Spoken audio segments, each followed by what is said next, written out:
আসসালামু আলাইকুম বন্ধুরা, আশা করি সকলেই ভালো আছেন। আজকে আমরা চলে যাব একেবারে প্রকৃতির মাঝে, একটা অসাধারণ ঝর্ণার খোঁজে। চারপাশে পাহাড়, সবুজ আর ঠান্ডা পানির শব্দ, এক কথায় অপূর্ব। তো চলো আজকের ব্লগটি শুরু করা যাক।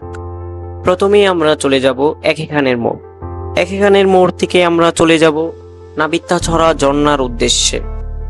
আমরা আমাদের দুইজন বন্ধুদের জন্য অপেক্ষা করছি। অবশেষে তারা চলে আসলো এবং তাদের সাথে অনেকদিন পর দেখা হয়ে খুবই ভালো লাগলো। একসঙ্গে আমরা চলে যাব নাপিত্যাছড়া ঝর্ণা। নাপিত্যাছড়া ঝর্ণা যেতে হলে আপনাকে সর্বপ্রথম চলে আসতে হবে একেখানের মোড়। একেখানের মোড় থেকে আপনারা বাস পেয়ে যাবেন। বাসে করে চলে যেতে হবে আপনাকে নয়দুয়ারি বাজার পর্যন্ত। জনপ্রতি 80 টাকা করে ভাড়া নেবে। সবাই সিটে সবাই বসে গেলাম।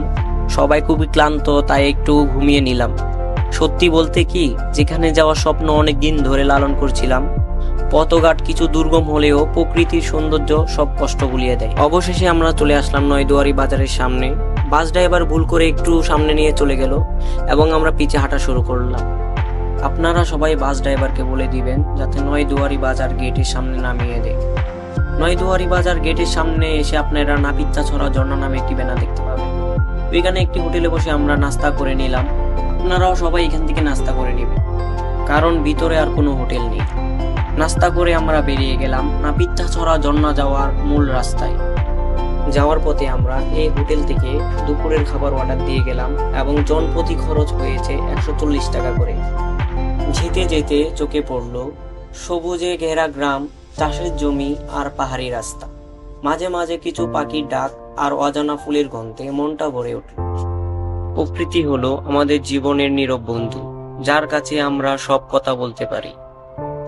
রাস্তা অনেক দূর হওয়াতে আমাদের হাঁটতে খুবই কষ্ট হচ্ছে। সব কষ্ট বলে আমরা হাঁটা শুরু করলাম এবং যাওয়ার পথে এই বাবুই পাখিটির বাসাটি দেখলাম। দেখতে খুবই সুন্দর লাগছিল। ছোট একটি খালের দেখা পেলাম। এই খালটির মধ্যে ঝর্ণার পানি এসে মিশ্রিত হয়। অতিরিক্ত বৃষ্টি হলে এই খালটি খুবই ভয়ঙ্কর রূপ ধারণ করে। আপনারা চেষ্টা করবেন বৃষ্টি হওয়ার 1-2 দিন পরে যাওয়ার জন্য। এখান থেকেই শুরু নাপিত্যাছড়া ট্রেল। ঠান্ডা পানি আর পানির মধ্যে লুকিয়ে থাকা পাথরগুলোকে দেখে মনকে আর ধরে রাখতে পারলাম না, নেমে গেলাম পানির মধ্যে। এখানে খুবই সাবধানভাবে পার হতে হবে, না হলে এই বানরটির মতো পড়ে যেতে পারেন। সে পড়ে গিয়ে ভাব নিচ্ছিল, মনে হচ্ছিল সে ব্যথা পায়নি, কিন্তু আদৌ তো সে অনেক ব্যথা পেয়েছিল।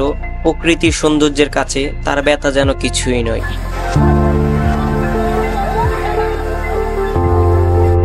প্রথম ঝর্ণায় আমরা চলে আসলাম, যেটি হলো ঝরঝরি ঝর্ণা নামে পরিচিত।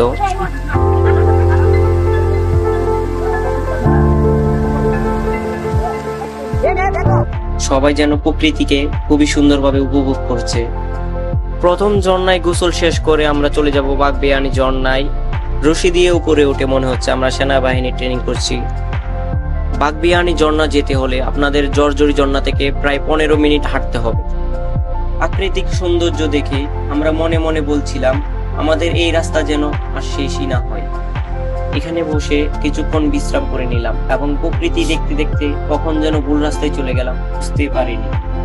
ঝর্ণা প্রকৃতির এমন এক নিদর্শন যা হৃদয় ছুঁয়ে যায়। পাহাড় বেয়ে নেমে আসা সজীব জলের দ্বারা আমাদের ক্লান্ত মনকে যেমন সজীব করে তোলে, তেমনি চোখে আনে এক অদ্ভুত শান্তি। যাওয়ার পথে ছোট একটি ঝর্ণা দেখা পেলাম, যেখানে ধ্যানে বসে পড়লাম এবং মনকে প্রশান্ত করে নিলাম।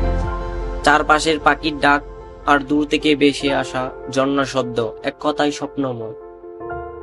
হঠাৎ একটি আমাদের মতো বানরে দেখা পেলাম এবং বানর খুবই চিন্তিত। সে বুঝতে পারছে না আসল বানরটিকে। আর অল্প কিছু পথ হাঁটলে আমরা চলে যেতে পারবো বাগবিয়ানি ঝর্ণায়।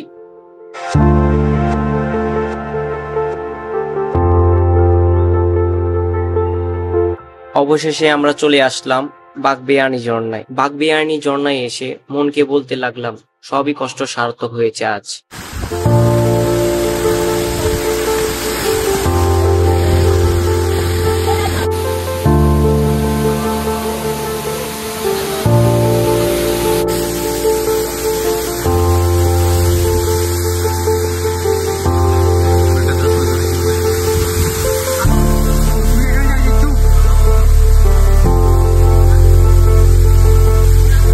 বাগবিয়ানি ঝর্ণায় গোসল শেষ করে এখন আমরা চলে যাব নাপিত্যাছড়া ঝর্ণায়।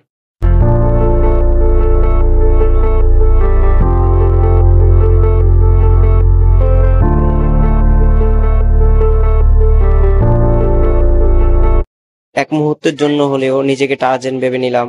অবশেষে আমরা চলে আসলাম আমাদের মূল লক্ষ্যে, নাপিতাছড়া ঝর্ণা।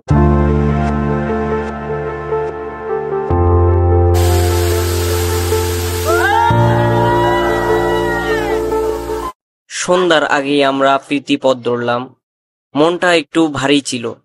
সকালবেলা যাওয়ার পথে যে খাবারগুলো অর্ডার দিয়ে গেছিলাম, বিকেলে আসার পথে ওই খাবারগুলো আমরা খেতে বসলাম। ক্লান্ত ভরা শরীরে খাবারগুলো খেতে খুবই সুস্বাদু লাগছিল। আমাদের চ্যানেলটিকে ফলো এবং সাবস্ক্রাইব করে দিন।